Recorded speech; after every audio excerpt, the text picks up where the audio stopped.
primeiro amortecimento é o amortecimento passivo. Qual que é o conceito do amortecimento passivo? Você vai inserir elementos passivos. Quando eu digo elemento passivo, vai ser resistores, pelo menos, na estrutura do filtro. Por quê? Porque resistores geram consumo, né, de energia e, inevitavelmente, eles acabam gerando um amortecimento do sistema. Né? Então, você lembra, a turma desse ano, eles viram aquela parte de passividade? De controle baseado em passividade? Viram, sim, viram. Então, naquela matriz lá de amortecimento, os resistores acabam caindo lá dentro, né? Exatamente porque eles é que geram a dinâmica do amortecimento do seu sistema. Quando você não tem resistências, geralmente, se você pegar um sistema de segunda ordem, ele não tem o termo do meio. Né? Que é aquele 2 QC ômega N. Né? Quem traz essa informação para a gente são os resistores. E aí existem várias formas de fazer. Você pode fazer a resistência em série com o capacitor. Você pode fazer a resistência em paralelo com os indutores. Ah, por que não coloca em série? Porque a corrente nos indutores é alta, pessoal. Então, se você colocar um resistor em série, ele vai ter uma perda bitela. E, consequentemente, vai piorar a sua eficiência. Na verdade, vocês já podem pensar que isso aqui é uma desvantagem da técnica. Principalmente em alta potência. Se você trabalhar em megawatt, tiver uma perda de 1%, são alguns quilowatts aí que você está jogando fora. Né? Perfeito. Essa técnica aqui ela é bem popular, de inserir a resistência em série. Né? Eu diria que essa aqui tem um valor mais acadêmico, essas daqui, essas três aqui. E essas duas aqui do meio, elas também têm uma importância na indústria. Tá? Vocês vão perceber para que servem esses outros elementos aqui em paralelo com o resistor. A gente está querendo amortecer os polos em torno da frequência de ressonância. Mas, como desvantagem, toda a corrente do capacitor passa pelo resistor. E isso gera perdas nesse resistor. Se a gente usa um indutor aqui em paralelo, a gente está fazendo um filtro passa baixa. Vocês concordam comigo? As frequências baixas elas vão tender a passar aqui dentro, ao invés de passar pela resistência. Por que isso é importante? Porque aí você elimina a corrente fundamental que eventualmente passaria no resistor. Só para vocês terem uma noção, a corrente fundamental que flui aqui dentro, quando você projeta o filtro, é mais ou menos, ela corresponde a mais ou menos metade das perdas no resistor. Então, se você faz isso aqui, você já vai tender a cair pelo menos as perdas para metade. E nesse caso aqui, seria um caso mais sofisticado, a gente teria um indutor para fazer aqui como se fosse um passa-baixo e um capacitor para fazer um passa-alta. Então, vamos dizer que os conteúdos de baixa frequência passariam pelo indutor, os conteúdos lá no dobro da frequência de comutação passariam pelo capacitor, e o resistor ele só trabalharia em torno da frequência de ressonância. Então, a gente teria uma seletividade nesse filtro, e, consequentemente, né, a motivação para você fazer isso aí seria a gente reduzir as perdas. Logicamente, o projeto do filtro fica mais complicado, o filtro fica um pouquinho mais caro, e é a dor dessa abordagem. Né? A gente tem algumas outras abordagens que a gente pode fazer, diferentes, que são propostas aí também na literatura. Né? Se pegar o pessoal da UFSC, por exemplo, lá de Santa Catarina, eles têm muitos trabalhos com essa estrutura aqui de filtro. Bem, e professor, essa redução de perdas é significativa mesmo ou não? Bem, para quem quiser ver, para crer, né, eu sugiro dar uma lida nesse trabalho. É um trabalho que faz uma verificação experimental, tá, dessas perdas, né, e mostra, né, ele até faz um modelo analítico para calcular essas perdas, e é um artigo bem pequeno, porque é uma letter, né, então são trabalhos ali, ele deve ter em torno ali de 5 páginas, bem curtinho, e muito bom, um trabalho muito bom dessa parte. Aqui a gente tem a comparação das perdas, tá? Aqui eu cometi uma gafe nas cores, tá bom? Agora que eu percebi que ficou errado aqui na apresentação. Apenas para ficar claro aqui, deixa eu trocar aqui. Só para não confundir a galera. Senão aqui dá problema. Pronto. Peço desculpa aí, galera, pelo deslize. Pra vocês verem que eu erro também. Beleza. Basicamente, aqui em verde, a gente tem um amortecimento passivo com resistor em série com capacitor. Em vermelho, a gente tem utilizando só o indutor em paralelo. E em azul, utilizando o indutor e o capacitor em paralelo. Isso aqui são as perdas em unidade, né, das perdas do conversor. E aqui no eixo X seria a quantidade de amortecimento que a gente vai colocar nos polos. Tá? A gente vai discutir isso daqui a pouco, quando a gente for projetar. A gente geralmente define a quantidade de amortecimento que a gente vai trabalhar. Tipicamente, a gente vai trabalhar entre 0,1 e 0,2, seria um trade-off aí, mais ou menos. Tá? E aqui a gente tem uma noção da redução de perdas que a gente consegue. Então, por isso que teve muita investigação, né? E tem algumas turbinas eólicas aí, né, na faixa aí de megawatts, logicamente, que empregam esse tipo aqui de amortecimento. Inclusive a Vestas utilizava, né, não sei se tem nos produtos atuais, esse tipo de filtro aqui em algumas turbinas. Ok. Poxa, muito bom fazer o amortecimento, né? Mas ele não traz desvantagens? Traz. Primeiro são as perdas. O segundo, pessoal, que eu tinha já até adiantado anteriormente, se a gente colocar o resistor em série com o capacitor, aqui a gente tem um efeito na função de transferência. É legal a gente perceber que aparece um zero aqui, ó, que depende da resistência de amortecimento e de outros parâmetros. E, consequentemente, a gente reduz a atenuação do filtro, cara. Então, quando você projeta o seu filtro LCL, ele inevitavelmente ele fica um filtro pior quando você insere a resistência.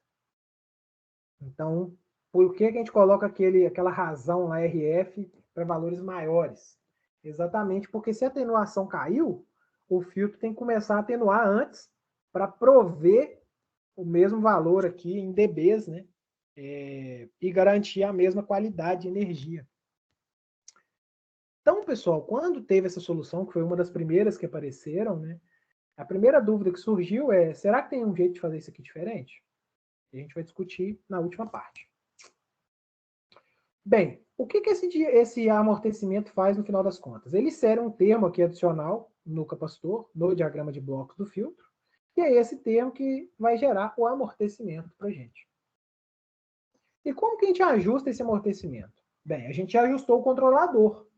Então, o que a gente pode fazer agora é variar, né, o valor dessa resistência até que a gente alcance um amortecimento desejado dos polos.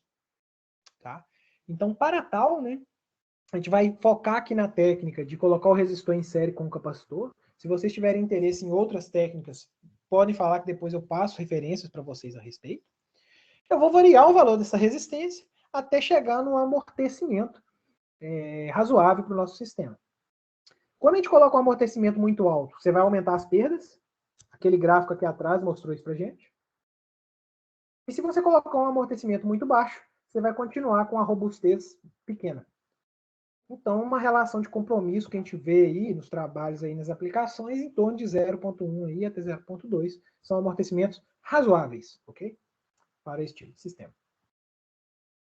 Para isso aqui ficar claro, nós vamos para o mesmo exemplo anterior, com os mesmos parâmetros. Eu vou mostrar para vocês aqui primeiro no MATLAB como ajustar, né, o amortecimento. Então, basicamente aqui, tem um código que eu fiz. Eu entro com os parâmetros do filtro, beleza? Defino aqui o S só para a gente definir as funções de transferência, né? Ajusto aqui o meu controlador do mesmo jeitinho que a gente estava acostumado. E discretizo o controlador. Defino a planta, nossa planta aqui em S, aquela função de transferência gigante do filtro. Beleza? Discretizo ela utilizando o ZOH. Então, isso aqui é um princípio aí que a gente utiliza muito em controle discreto, né? A gente entra ali com o ZOH para dentro da planta e faz uma função de transferência discreta. Calculo a malha fechada. Perceba que tem um Z aqui, esse Z é o delay que eu estou incluindo. E isso aqui é só uma simplificação, porque no MATLAB, muitas vezes, ele fica com uma função de transferência muito complexa, porque ele não simplifica a função de transferência.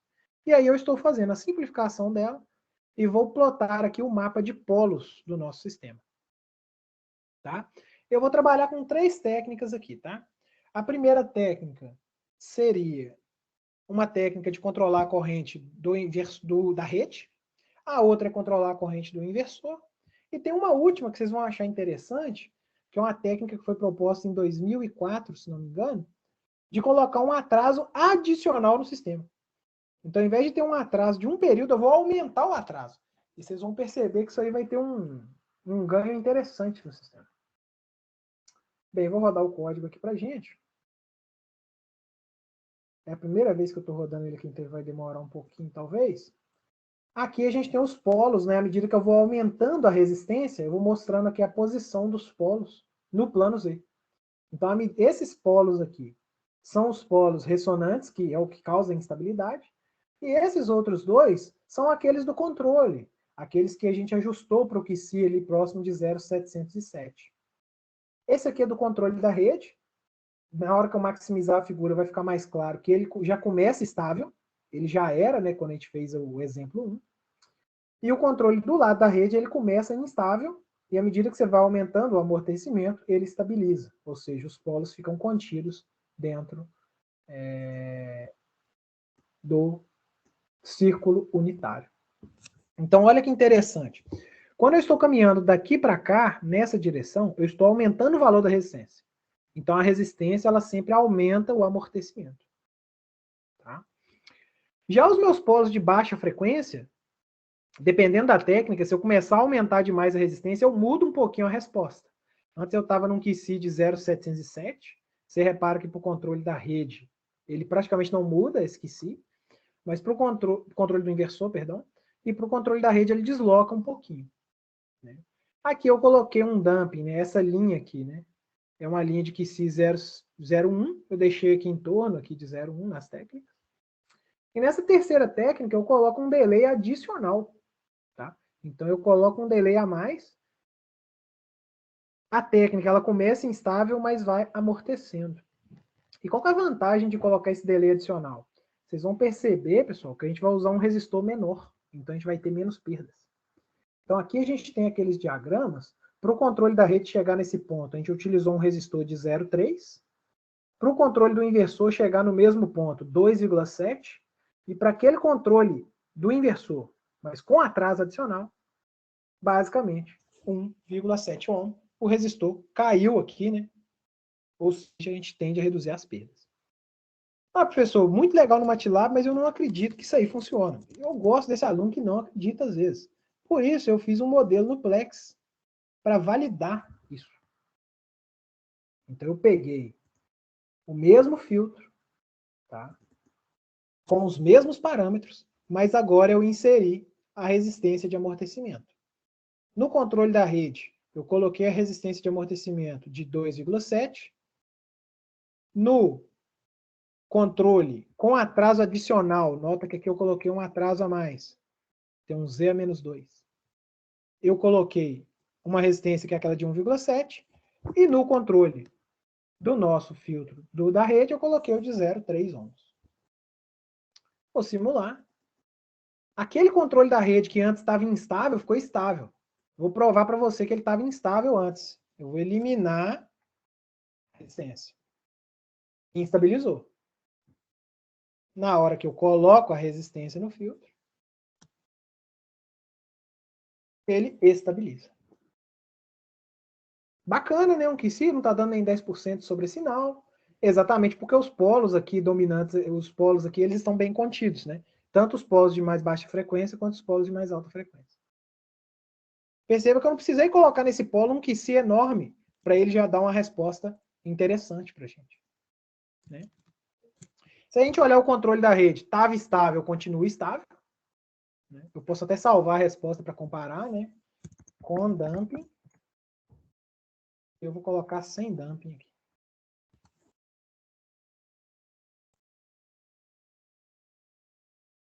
Então a gente tem uma diferença. Ah, professor, com o dumping, ele melhorou um pouquinho, né? Perceba, com o dumping ele oscila bem menos do que no caso sem dumping. Ó. Legal, né? Então a gente conseguiu melhorar um pouquinho a resposta do cara que já estava estável. E o cara com delay adicional? Bem, com delay adicional, a maior vantagem é que a gente consegue reduzir o valor da resistência. Mas, logicamente, tem um delay a mais. que gera esse polo aqui. E também, perceba que aqueles polos que estavam no QC de 0,707 aqui, eles mudaram lá para um QC de 0,4. Então, você espera, nesse camarada aqui, uma resposta um pouquinho pior. Poxa, professor, piora a resposta, né? Mas você está usando metade do resistor, né? Então, você tem ganho em perdas, não dá para ter tudo na vida, né? Então, é uma característica interessante a gente perceber isso. Né? Bem, e esse design, ele é robusto? Bem, eu fiz uma análise de robustez, tá? O que eu fiz? A indutância de rede nossa nominal, ela é de 1 mA. A indutância de rede não, a segunda indutância do filtro. Eu fiz uma variação nessa indutância de 0,4 até 50 mA. Para quê? Para mostrar valores menores que podem estar associados à saturação do indutor, por algum motivo, às vezes esse indutor satura num transitório, e quando você satura, né, você aumenta a relutância, diminui a indutância. Pode ser também uma degradação do seu indutor ao longo do tempo. Indutores também degradam, tá, pessoal? Então, a gente pode ter uma variação de indutância, sim. Aqui a gente tem a resposta para menores, em azul, e para vermelho seria para valores maiores. Por quê? Porque a indutância da rede, ela soma com a segunda indutância do filtro. E em condições, por exemplo, de redes fracas, você pode ter uma indutância de rede grande. E isso, eventualmente, poderia instabilizar o sistema se você não tiver amortecimento. Então, isso aqui é para aquele controle da rede, que já é estável. Mas se eu for aumentando a indutância da rede, a tendência é ele instabilizar, sair para fora do círculo unitário. Também varia bastante a dinâmica aqui. Né? Se a gente colocar um amortecimento maior, por exemplo, aquele que a gente ajustou, da resistência de 0,3, ele já fica estável para aquela mesma indutância, de 50 mil. E se a gente aumentar o amortecimento, ou seja, eu aumento ainda mais a resistência, além daquele ponto de 0,1, né, ela está indo para quase 0,3 aqui, a vantagem é que você aumenta a robustez. Então, nota que agora, para aquela mesma indutância de 50 mA, você vai ter um amortecimento aqui, mais próximo aqui de 0,1. Então, é interessante a gente ter essa noção de que o amortecimento maior, ele vai gerar mais perdas, mas ele aumenta a sua robustez em frente a variações, principalmente na rede. Porque esse inversor que você vai comprar, ele pode funcionar numa rede elétrica aqui de Minas, ou uma rede elétrica rural de outro estado. Então, dependendo da situação, você pode ter indutâncias maiores ou menores. Perfeito? Nesse ponto aqui, eu gostaria de saber se vocês têm dúvidas.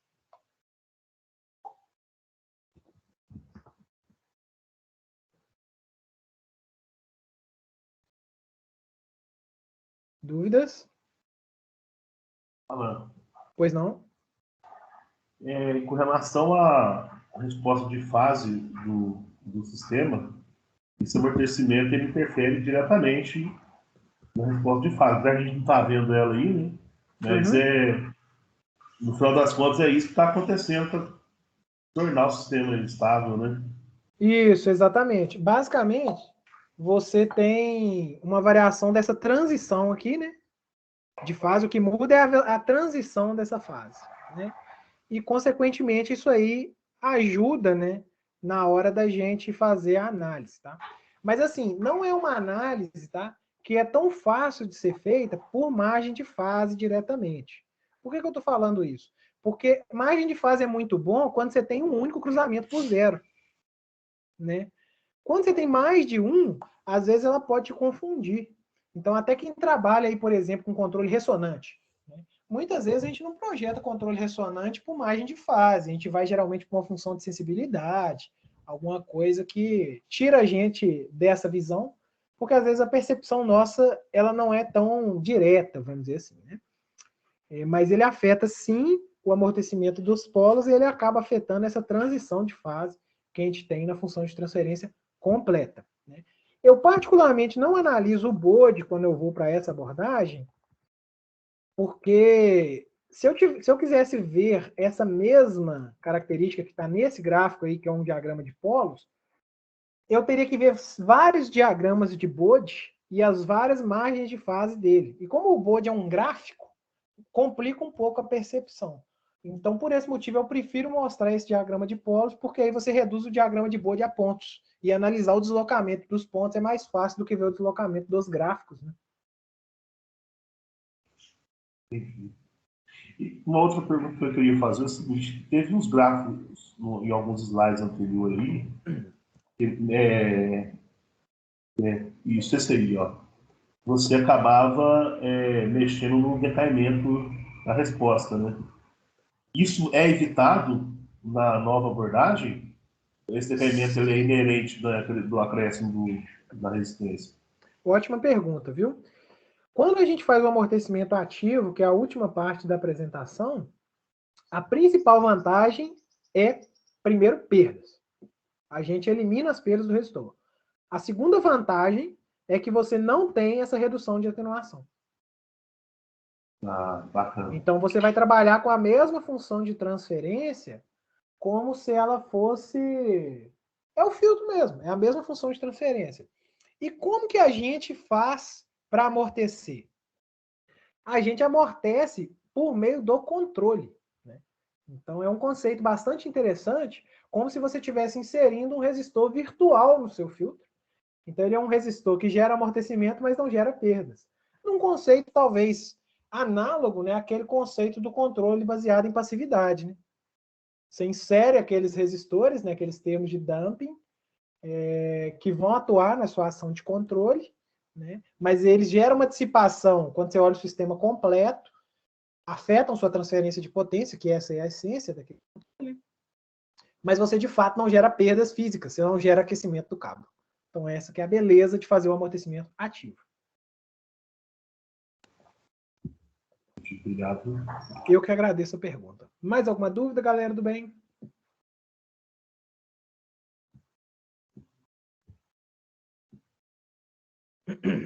Muito bem.